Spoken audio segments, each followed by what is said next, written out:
It began like so many stories of quiet resilience, in a small community where the rules of power were written not in law but in looks, whispers, and the cold signatures on official paper.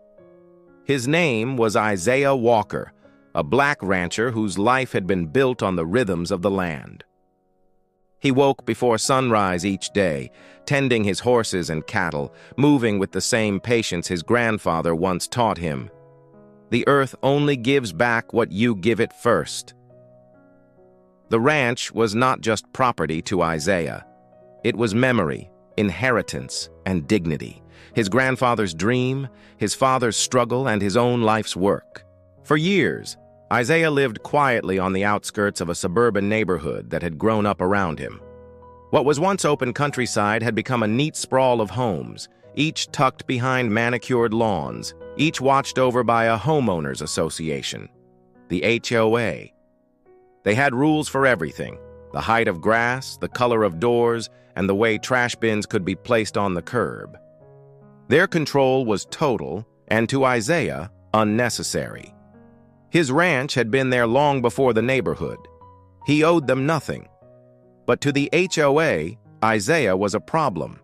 His land, wide, free, untamed, stood in stark contrast to their identical fences and clipped hedges. And more than that, Isaiah himself stood apart. A black man, independent, unwilling to bend, surrounded by people who whispered about order and standards. They didn't like that he did not answer them. They didn't like that his ranch reminded them of something beyond their control. The tension grew quietly at first.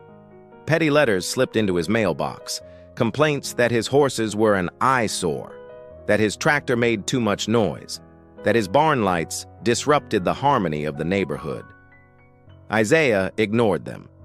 He worked his land, kept his head high, and thought that ignoring the storm would make it pass. But storms rarely pass when they are fed by resentment. One morning, Isaiah stepped out of his ranch house and froze. Across the perimeter of his property, the HOA had erected a fence, tall, sharp, unforgiving, a cage around acres that had once stretched free. At the end of the fence, there was a single iron gate, locked, and the key was not his. Imagine it. Your land, bound and barred, with strangers deciding when and how you could enter or leave. It was more than a fence. It was a message. A message written in steel and barbed wire. We control you. We own the rules. You don't belong here the way you think you do. Isaiah stood in silence, his chest heavy with rage and disbelief.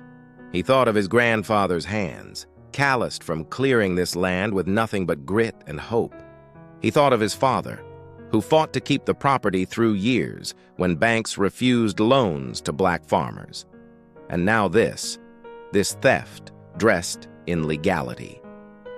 When Isaiah confronted the HOA board, their smiles were thin, polite, venom hidden in courtesy. They told him the fence was for safety. They claimed it was for community order. They never admitted the truth, that it was punishment, that it was meant to humiliate him, to make him bend, to remind him of his place in their world.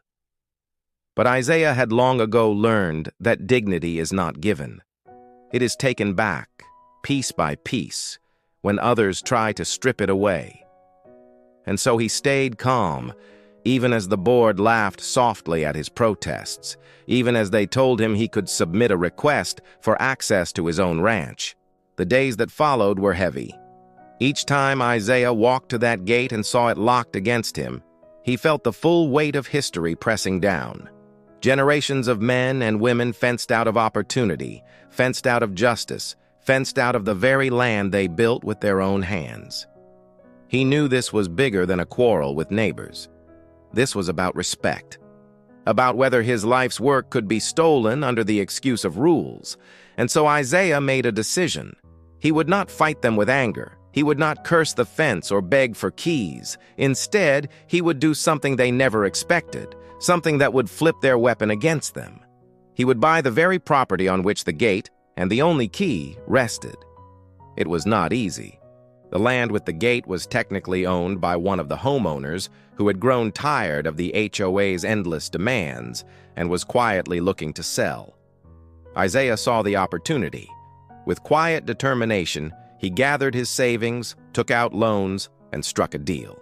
Within weeks, the paperwork was signed. The property, gate and all, was his. When the news reached the HOA board, their faces drained of color. In one stroke, Isaiah had reclaimed control. The fence that had once trapped him now belonged to him, and the only key that unlocked the gate rested in his pocket. Imagine the symbolism. The same iron barrier that was meant to strip his freedom now served as proof of his victory. They had tried to lock him out. Instead, he bought the lock itself. Isaiah did not gloat. He did not taunt. He simply walked his land, horses grazing behind him, the key resting against his chest like a medal. And as he leaned against the fence one evening, watching the sunset spill across his ranch, he thought of his grandfather's words, "The earth only gives back what you give it first." Isaiah had given it patience. He had given it dignity. And now the earth gave him justice. But the story did not end with the purchase, because power, once threatened, rarely surrenders quietly. The HOA, humiliated and furious, would not let their defeat rest. And Isaiah, though victorious, knew the battles of dignity were never fought once. They were fought again and again, with courage as the only weapon. The moment Isaiah slid that iron key into his pocket, he knew the battle had shifted. Yet victory is rarely the end. It is often the beginning of something harder. And for Isaiah, the real test came not from the fence itself, but from the ripples it created. At first there was silence. The HOA board avoided him, their pride bruised, their authority cracked. Neighbors glanced at him with a mix of awe and resentment, whispering behind closed doors about how the rancher outsmarted them. Some admired his courage, others despised his defiance. In a neighborhood that thrived on control, Isaiah had proven himself untamable, but pride wounded is pride that plots. The HOA began looking for new ways to suffocate him. They sent inspectors to circle his property, taking pictures of dust on his porch rail, weeds near his barn, even the sound of his rooster at dawn. They issued fines, stacking them like stones, each letter in the mail another attempt to break him. Isaiah could have grown bitter. He could have stormed into their meetings and hurled back their hatred. But he understood something deeper. They wanted him angry. They wanted him to lose his composure so they could point and say, "See, he doesn't belong here." So Isaiah stayed steady. He paid some of the fines, challenged others, and documented every move. He leaned on the law, not rage. And in private moments, when the weight felt too much, he would stand at the gate, hold the key, and remind himself, "They fenced me in, and I turned it into ownership. They cannot erase that." Still, the pressure built. Rumors spread that the HOA might take him to court. Some neighbors whispered about forcing him out. But others, quietly, cautiously, began to admire him. One evening, a woman from down the street walked up to his ranch. She was hesitant, her voice low, but her words carried truth.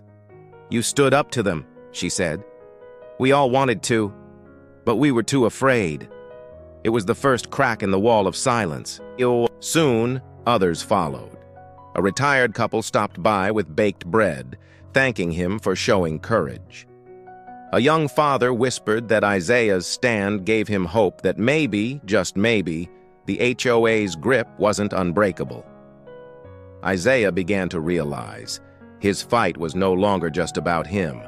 It was about everyone who had ever been boxed in by unfair rules, about anyone who had been told they didn't belong, about every black farmer, homeowner, and dreamer who had felt their dignity fenced away. His story had become a symbol. The HOA noticed too, and symbols to them were dangerous. At the next board meeting Isaiah attended, calm, composed, dressed in a clean white shirt that carried the quiet authority of his presence. The board tried to rattle him, accusing him of disrupting community unity, of undermining order. but Isaiah simply held up the key. "This key," he said, his voice steady, "is proof that you cannot cage dignity. You tried to lock me out of my land. Instead, I now own the gate you built. You wanted to silence me, but instead, you proved my voice matters. You may find me. You may threaten me. But you cannot erase me. This land is mine. My family's sweat is in this soil, and no paper, no fence, no rule you invent will change that truth." The room fell silent. Some stared at the table, unable to meet his eyes. Others shifted uncomfortably, their confidence cracking. In that moment, Isaiah wasn't just a man fighting a board. He was the embodiment of resistance, dignity standing tall against a tide of arrogance. Word spread beyond the neighborhood. Local papers caught the story, framing it as a David versus Goliath battle. Headlines told of a black rancher who turned humiliation into triumph, who bought the very property meant to cage him. Journalists came to his ranch asking him how it felt. Isaiah always gave the same answer. "I didn't win by fighting fire with fire. I won by staying rooted, like the land itself, steady, unyielding. They wanted me gone. I decided to stay." With every retelling, his story grew larger than the ranch, larger than the HOA. It became a parable of perseverance, a reminder of what happens when dignity refuses to bow. But Isaiah never let it go to his head.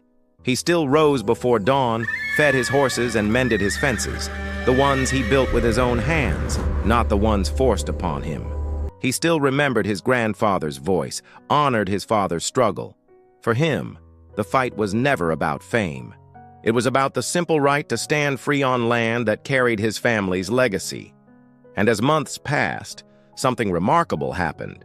The HOA, worn down by its failed battles, began to retreat. Their letters slowed. Their fines stopped.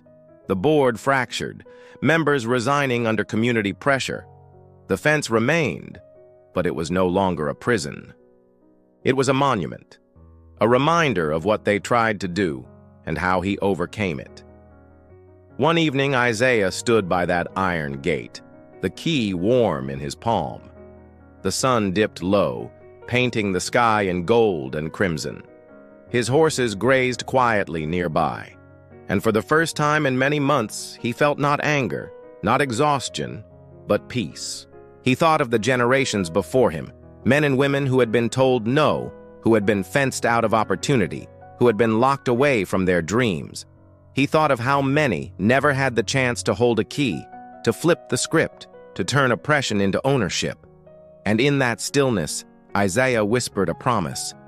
"This land will never forget, neither will I." Because in the end, his story was not only about a man and a fence. It was about what happens when injustice meets quiet determination. It was about the power of turning humiliation into triumph. And it was about the unbreakable truth that dignity, once claimed, cannot be stolen. Isaiah Walker was not just a rancher. He was a testament, a living reminder that fences can cage land, but they cannot cage the spirit. And sometimes, the greatest act of resistance is not breaking the lock, but owning the key.